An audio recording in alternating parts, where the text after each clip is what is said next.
cette question, elle est demandée de calculer la limite quand x tend vers 9 de cette quantité, de cette fonction.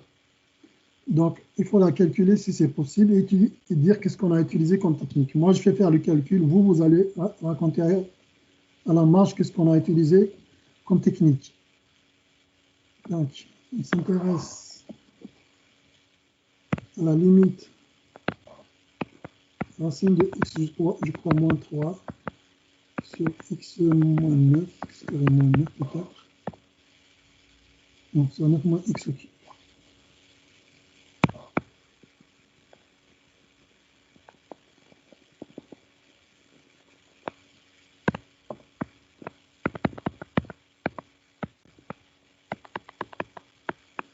Je vais juste vérifier, racine de x moins 3.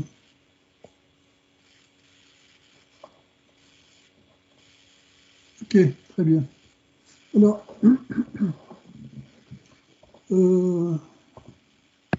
qu'est-ce qu'on remarque ici? Premier réflexe, je remplace x par 9. Qu'est-ce que j'obtiens au dénominateur? J'obtiens 9 moins x, c'est 0. Je ne sais pas encore est-ce que c'est 0 plus ou c'est 0 moins, mais a priori c'est 0. Si jamais j'obtiens une constante en haut, je passe par la limite à gauche et la limite à droite. Mais en haut, est-ce qu'on a une constante? Non, nulle. Racine de 9, c'est 3, moins 3, c'est 0.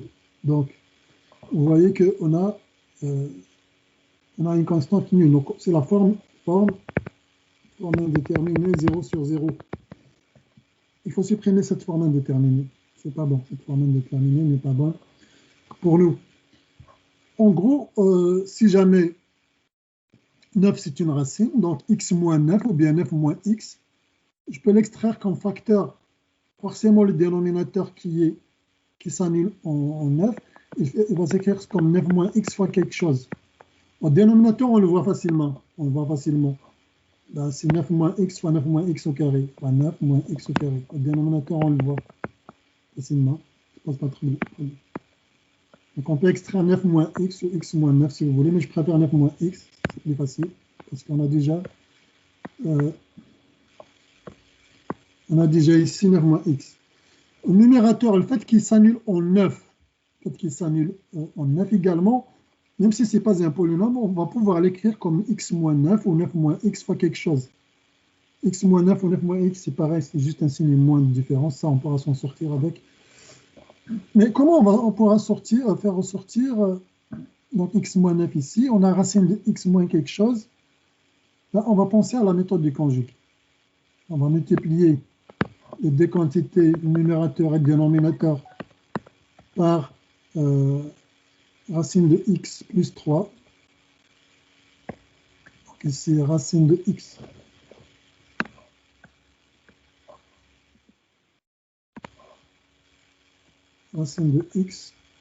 plus 3. C'est ça le conjugué du numérateur. Vous devez tous savoir ça. Au dénominateur également, je dois multiplier par la même chose. Et là, au dénominateur, on va avoir 9 moins x au cube. Celui-là, il va rester inchangé, pour l'instant en tout cas. 9 moins x au cube. J'espère que c'est clair pour l'instant. Dénominateur, quand on multiplie par les conjugués, on obtient la différence de carré. Quantité moins une autre fois la quantité plus une autre. Donc a moins b fois a plus b, c'est a carré moins b carré. Donc on obtient la limite quand x tend vers 9. De quoi? De la chose suivante. Racine de x au carré moins 3 au carré. J'espère que c'est clair.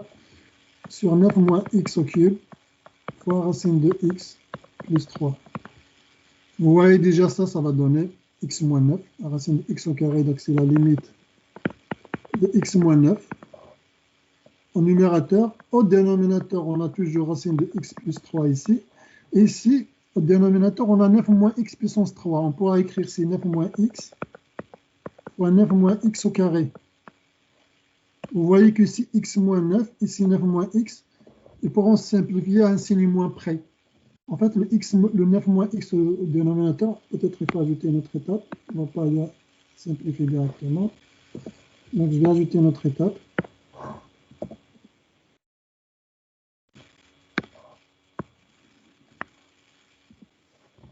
OK, donc vous voyez x moins 9, 9 moins x. Et on va changer ça.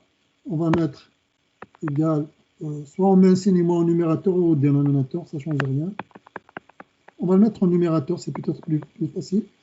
Moins 9 moins 1 moins x. X moins 9, on peut l'écrire, c'est moins 9 moins x. Et là, 9 moins x, vous voyez tout de suite qu'est-ce qu'on va simplifier. C'est racine de x plus 3. J'essaie de simplifier. Et donc, ça donne la limite. Au numérateur, il va rester moins 1. Au dénominateur, 9 moins x carré sur racine de x plus 3. Avant, on avait une forme indéterminée 0 sur 0. Maintenant, on va voir qu'est-ce qu'on a. Est-ce que c'est toujours la même ou on a simplifié les choses? Je ne sais pas. Au numérateur, on a une constante. On a donc sous la forme moins 1 sur... Qu'est-ce qu'on a au dénominateur? Quand x tend vers 9. Quand x tend vers 9, c'est ça? Oui. Oui, je pense que j'ai compris ta question. Si c'est 9 moins x, mettez au carré, c'est ça? Oui. C'est ça que tu voulais dire? Oui, merci. Merci à toi. Restez attentif. Oui, il faut rester attentif.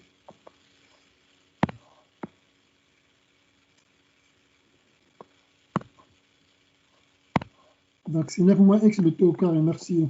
Si vous remarquez quelque chose d'anormal, il faut toujours le signaler. OK. Voilà, qu'est-ce qu'on a dit? Oui, quand x tend vers 9, j'aurai 9 moins x, ça va aller vers 0. Vers 0. Ici, racine de 9, 3. 3 plus 3, ça va aller vers 6. Et ça va aller vers...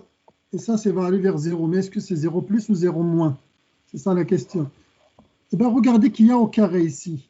Donc, peu importe que je vais par la gauche ou par la droite, ce n'est pas la peine, normalement, quand vous avez une limite de type B sur quelque chose qui tend vers 0, on doit passer par la gauche et par la droite pour savoir est-ce que c'est 0 plus ou 0 moins. Souvent, c'est ça. Mais si vous voyez un truc au carré, au dénominateur, et que ça tend vers 0, au carré ou bien puissance 4, ou bien un truc, vous savez que c'est positif. Hein. Ça, donc, vous savez que c'est 0 plus forcément. Je n'ai pas besoin de passer par la limite à gauche ou la limite à droite dans cette situation. Donc, je peux écrire, il est sous la forme moins 1 sur 0 plus fois 6 si vous voulez. Mais 0 plus fois 6, 0 plus fois 6, c'est 0 plus. Donc, il est sous la forme moins 1 sur 0 plus. Et moins 1 sur 0 plus, c'est quoi la limite? Eh bien, ça va être moins l'infini. 1 sur 0 plus, c'est plus l'infini. Donc, moins 1 sur 0 plus, ça va être moins l'infini.